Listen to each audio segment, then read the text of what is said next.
fucking cable car.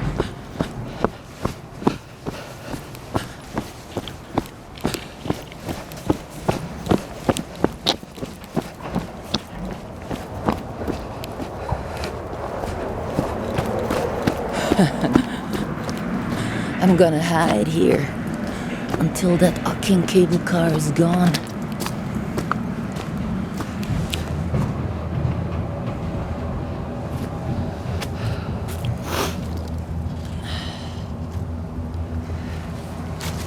Now I don't want them to see me, so I'm showing them my back. Nice. Everything nice.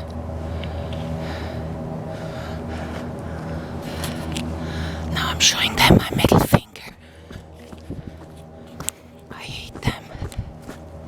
Everyone living up there and using that fucking cable car is a weak, something. I don't want to say animal because animals aren't weak. They're just not worthy my attention. So I make them go away with all my might. Whenever I can, I turn my back towards them so they don't start any discussions. Discussions would go as follows. Who are you? How old are you? Where do you live? What street exactly? When since? How long for? What do you work? I mean, come on. And everyone does it like this.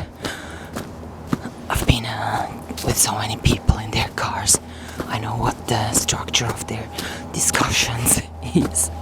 So to me it's like, okay then, if you don't want to be any creative, if it's just checking, is she paying taxes?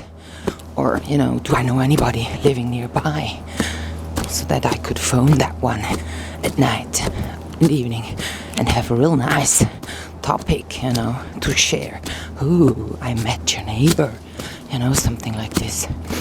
I mean, if they don't have anything creative, no soul spark, then what's the reason for me to spend any of my lifetime with them? So I explained in other videos on other channels. So I'm like, okay, now I've said it, and you know how I think about the people around here. So since today I'm actually following a vessel. So it's a boat 130 meters in length and 20 something across. So that one is in Malaga, Spain, coming from Gibraltar. So I figured somebody owning a boat like this must be rich. It seems that Paul Allen, deceased 2018, had a boat called Octopus. So the one that bought his boat, that one is the boat I'm following, because there aren't any other posh octopus boats around, and if it's renamed since then, I sure have some sheikh or some real rich person I'm following. I mean, more than 100 meters in length. You can land helicopters on there and whatever. So I want to see what people do that have money. Where do they go? What do they do? Right? What countries? In the Cayman Islands, that boat is listed. Okay, so then I went Cayman Islands. Oops. Stingray City. So I learn about the world whenever I get to travel it. I know, okay, like Corsica, there is like the southern kind of surrounding of the island, which is like a national park and no trash right there, nothing. So I would go there, right, rather than a few kilometers away from their Italian the country border to the sea, where there is lots of trash. Like all the beaches, they need to have a fence so that the trash wouldn't accumulate on the beaches and people wouldn't see it, but it's actually within those nets, just held away from the beaches. Yeah, sometimes, yeah, like if you think about the world, we don't really know, do these islands of plastic in the Atlantic going with the walls whirl, because of cold undercurrent from the northern hemisphere, from the North Cup, making that whirl, and so kind of enclosing that plastic they say exists. We don't really know, does it exist? It's the same like with Africa. If you go there, you have lots of happy people. Okay, a few women get raped and there is stupid rituals done to them. So some countries are really not really having a modern standard. But are they hungry? Are they suffering the way that the World Health Organization portrays it? We don't know. Have we been there? Okay, Thomas Chabak, an African boy I got to know. So he's working for some, like an association helping the Africans. So because he got adopted and he had, place at art school, and he's now kind of okay now, if I am Andy's. What's the thought of someone that knows it's all fine in Africa? But yeah, okay, if their money wants to be spent on Africa, we can sure go and build some toilets and help people to have more, clean fountains, or just schools, or whatever it is. Every country is different. So of course he wouldn't go saying, oh, actually, thanks, no, I'm fine, keep your money, I don't need it. So no, people that are from there and know about the everything, like Congo is war and stuff, okay, I believe that.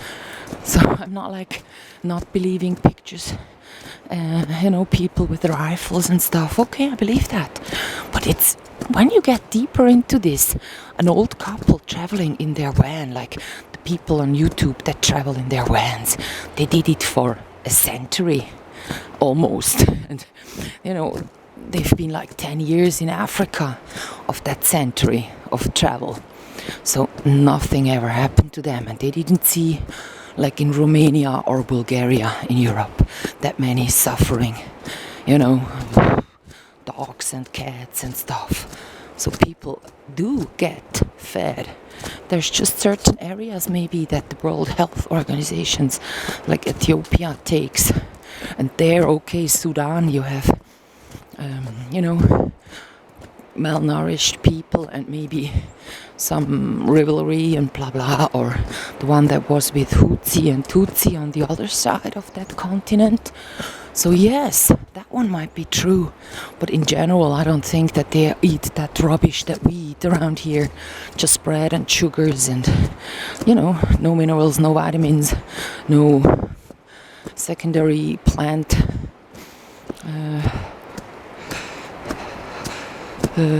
substances, as they are called. So they have lentils, they have lots of, like I've been to Morocco, they have lots of herbs. Those should keep them healthy. And whether it's rice or lentils or a form of, I don't know, millet, tempeh it's called, I guess. Just, that one keeps you healthy for sure. All the fish, if you're not a vegetarian. So we are probably misled.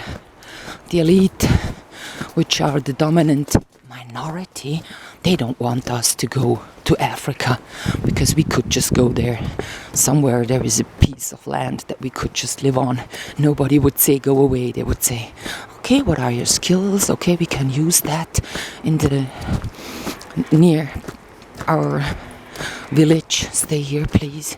Whether it's teaching the kids this or that, or doing pottery, or anything is welcome when you're a normal straight-thinking human being. You would go, oh good, you arrived, we don't let you go, you stay, please, have some food, we're gonna take care of you, and we're gonna have nice time together, working and enjoying life. So they don't want that probably, so that they can go and plunder those countries for what there is in the earth. So it's like, again, a business, as their whole commercial law that they have put on top of every nation. Now Syria as well, and there you have the reason for the war in Syria. So now they have like the say in every country, because if you have the say about the money, you can lead people into boredom, like make them starve. That's really possible. If you rein what money costs when you want to get it. There was in the 1000s in Europe high age of building structures, and people were rich and everything flourished because money was so cheap, to put it in simple words.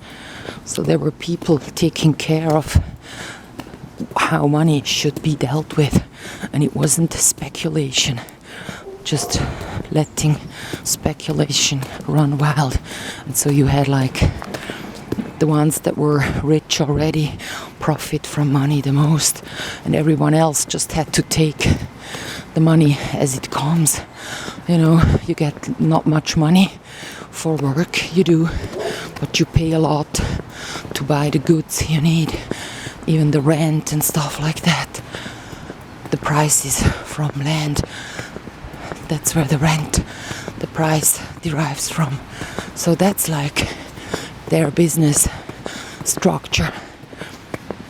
They have this just a web that keeps us all quiet, because there are so few. They need to have tools, and that's a good tool. So